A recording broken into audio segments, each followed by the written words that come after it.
Avengers Assemble! Today on Outside the Box Reviews, we are taking a look at the Diamond Select Minimates Iron Patriot and Extremis Soldier minifigures. So this is the second pack of Minimates from Iron Man 3 I picked up at my local comic shop. This set is available as well at Toys R Us. But my local comic shop had them about a week earlier, so I decided to go there. I always try to shop my local comic shop when I can with figures anyway. Rather keep a smaller business going in some little way than to give Toys R Us more of my money, because come on, they get a lot of it. You guys can see it here. But I picked these guys up with the 42 and Mandarin 2-pack because I felt like this is the other one that I had to get from Iron Man 3 to complete my collection. So, let's see how these figures stack up on their own. And to get us started off, both figures come with the same accessory of a clear display stand. I love these. I'm so glad this entire line has come with these clear display stands. I really need to look into seeing if they make these available separately, because I would love to go and get them for all my Avengers figures. I only got one with the Captain America Thor 2-pack and it was just a single piece. So I would love to go and get one for the 3 other Avengers who don't really have a standing display stand. Iron Man has the flight stand, but that's a little awkward to display sometimes. And also I have a lot of Universal Horror Minimates, and those guys could definitely use these. They're pretty good for getting them into some decent poses. The peg fits in the foot really easily. I'm thrilled that they decided to include these, and I hope this is something that will be consistent heading forward, because it's a very smart and very collector-friendly move on Diamond's part. We'll start off with the piece of the set that I was least excited about, the Extremis Soldier. I think the Minimate style works really well in 2 main areas. The first off is the Iron Man armor. They can stylize it just enough, but it's still armor, so it comes off clunky and bulky anyway. So the fact that Minimates are very geometric shapes for the most part doesn't shine through as much. I also think it worked particularly well with the Hulk for Avengers, and the other Hulks I've seen look equally good, where they bulk up the character, give him extra pieces. For somebody like the Extremis Soldier, who's just a normal person, the fact that he has a block for a chest, it's a little awkward. They did some good painting on there to make it look like the muscles and the Extremis fire coming out. Same with the upper arms, we have the same effect going on here. The face on here is not too bad. It's just generic soldier look. Nothing really too crazy here. He once again has the Extremis red marks on there. I almost wish he would have come with extra pieces where he wouldn't be Extremis. He would be more just normal guy without the fire, but I guess it just makes him a normal dude, so it'd be kind of useless. In the package, he comes with his black hair. It's kind of a widow's peak going on here. Some good sculpting detail in there. It looks decent. He has his black gloved little clip hands. I believe these are supposed to be blue jeans that he's wearing. Some nice detail on the belt loops and the fly there, which is pretty impressive. Some nicely painted boots down here as well. You can see the laces in there, and they come down into the black feet here. The Extremis Soldier also comes with a little pistol here, which is, like the Mandarin's, very well detailed. A little black gun, but lots of sculpted detail in there, which is amazing at this size. And here on the figure's side, he actually has a holster, and it is functional. You could actually put it in there. So then you could have your Extremis Soldier with his weapon holstered on his side, which is a really great little piece of attention to detail. He also holds the weapon just fine, but I kind of like it holstered in there. Now there are a few different display options with the Soldier. You can actually remove the hair like you can on any Minimate, and he comes with a second hairdo. So you could have him in this kind of blonde Dolph Lundgren looking hair, which is okay. The hair's not molded right, and it sits a little too far off of his head. You can see his ears are kind of sticking out to the sides there, which is not good. At first, I honestly thought this was the Captain America hair from Avengers, but it is its own unique hairstyle, but it really is reminiscent of that Cap hair. It probably is reused off of something, I just don't know what off the top of my head, because I'm not that far into Minimates that I would be able to pick that out. You could also pop off the entire head and slide on his vest. So now you have a completely different look for your Extremis Soldier with the vest on, hiding the chest action going on. This vest is probably reused from another character as well. It has a little hole up here on the shoulder, so that probably served some purpose back on some other toy, but it serves no purpose here that I can tell. The one downside to this is because the Extremis Soldier is packaged with Iron Patriot, there's no real reason to pick up more than one of him. But it would be kind of cool to have a couple Extremis Soldiers, probably 2 or 3 would be neat. But because there's no reason to have more than one Iron Patriot really, it's kind of a downer. Maybe this piece would have been better served packaged in with the Mark 42, because I've already had some people commenting that they want to switch out the head for a Pepper Potts, or they want to have the armor disassembled and pictured like that. So that would have been cool, giving you reasons to pick up more Mark 42s to have more Extremis Soldiers. So at this point, you're just going to have an army of Iron Patriots if you do choose to make an army of Extremis Soldiers. And just so everybody knows, the password for this section of the review is War Machine Rocks with an X. The Iron Patriot armor. Now this is the one that I bought the pack for. I could really care less about the Extremis Soldier, but the Iron Patriot, definitely a cool looking armor.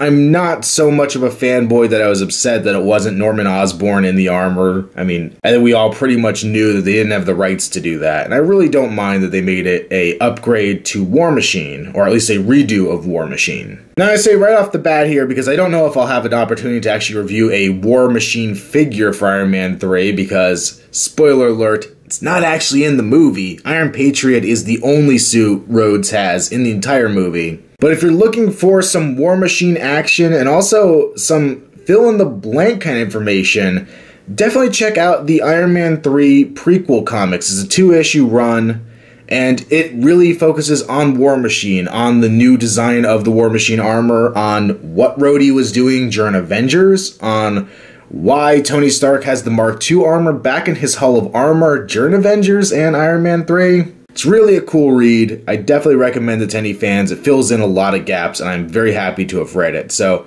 mini review within a review there. Definitely check out those comics. But anyway, getting back to Iron Patriot here, it's basically what I expected with the quality they put into the Mark 42 and all the other Iron Man armors. It's all right here with Iron Patriot, and it is awesome. The head sculpt is really well done. It has that kind of grimace that War Machine has the red stripes going down the head. The paint is very, very clean. I was really worried that the paint on here would get sloppy, but it's all really clean. The star is well done on the chest. It looks right. The red, silver, and blue stripes all look good on him. The gauntlets are well done. You have little guns on the side there. On the back here, you can see the track that the shoulder cannon would follow along, but this one just pegs into the side there. There's just a single hole. I kind of would have liked to have another hole over here to put the gun, and the peg goes in a little loosely. I would say if you get this figure, don't really mess with it, because mine was a little stuck in there when I first got it, and I thought maybe there was some way you could move it.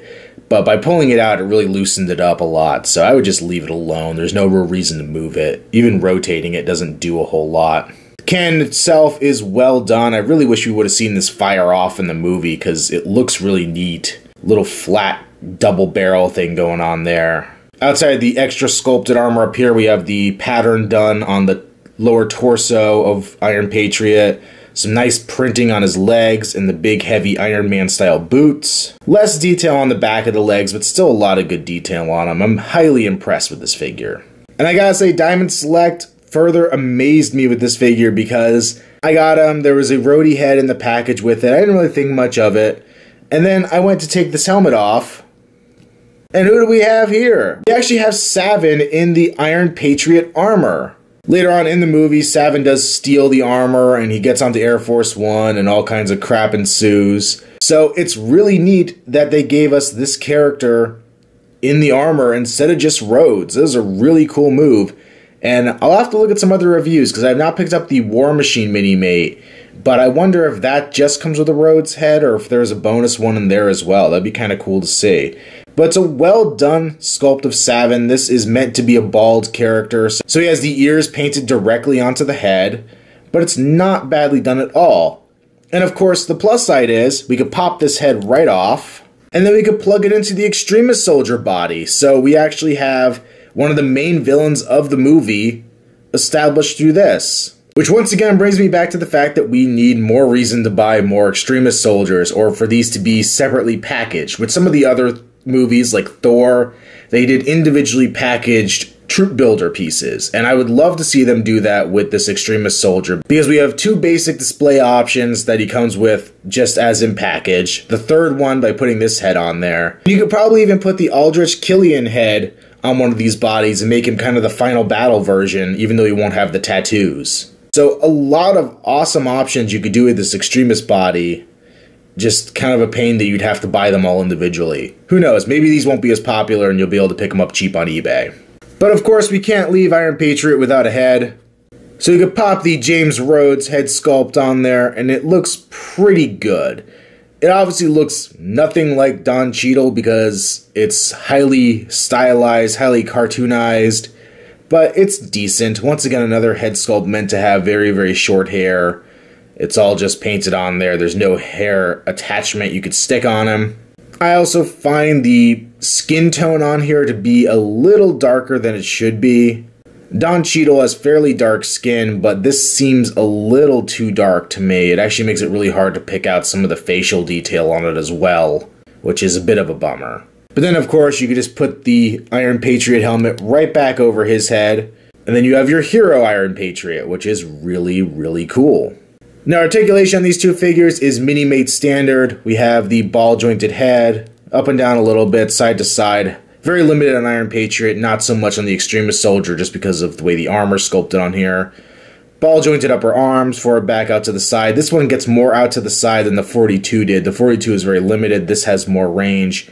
Bend at the elbow, rotate at the wrist, rotate at the waist, ball jointed legs forward back out to the side, bend at the knee, and because of these boots, once again the Iron Patriot cannot swivel at the foot, but the Extremis Soldier can, and the Iron Patriot can kind of swivel his gun a little bit, but that's not really much of an articulation point.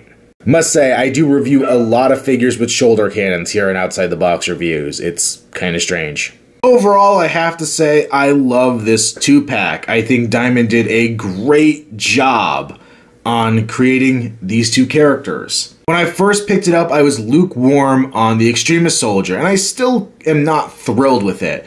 But he has so many options. I think Diamond really tried to take a troop builder, kind of filler character, and give us a million different reasons to want to have him. And at this point, like I said, I would kill for a troop builder set because you could really make a great little Extremis army, probably 4 pieces of this style body, and I would be down with it. The Iron Patriot is also really well done. The armor looks great. The metallic paint on it is phenomenal. The 2 different heads it came with are great. I love that kind of attention to detail. And that has to be my whole review of Diamond Select, particularly the Minimates line as a whole. They cram so much detail and they do so much fan service with their figures that I have to love them for it. I've talked a lot about this and you're probably tired of hearing me say it, but I'm so disappointed with the offerings that Hasbro has given us for Iron Man 3 that I pretty much boycotted their 3 3/4 inch figures, which are normally my bread and butter with any of these things, and I knew I had to find a replacement, and I knew from last year that Diamond Select would make me happy after getting their Avengers Minimates. They have definitely knocked it out of the park, and I have to appreciate the work they've put into these figures because Hasbro didn't do it, and it's good to know at least 1 or 2 licensees out there still actually give a crap. Aren't just trying to cut as many corners to get them a bigger bottom line. So, if you can't tell by now, it's a high recommend for this pack. Really well done, really well executed. I like this Iron Patriot armor so much, I'm really honestly thinking about going and getting that War Machine, even though he never showed up in the movie. So if I do pick him up, of course, I'll review him back here. And also make sure you head over to the Outside the Box Reviews page on Facebook. There will be a link down below in the bottom bar. I've actually put up an exclusive Iron Man 3 review because I picked up an Iron Man 3 children's book and I reviewed it over there. Head over to the Outside the Box Review fan page, like it, check out the video section, and of course, subscribe over here if you haven't already, please. And until next time, this has been another Outside the Box review, where I can almost get to the end of the review, but then I say the wrong cranberry.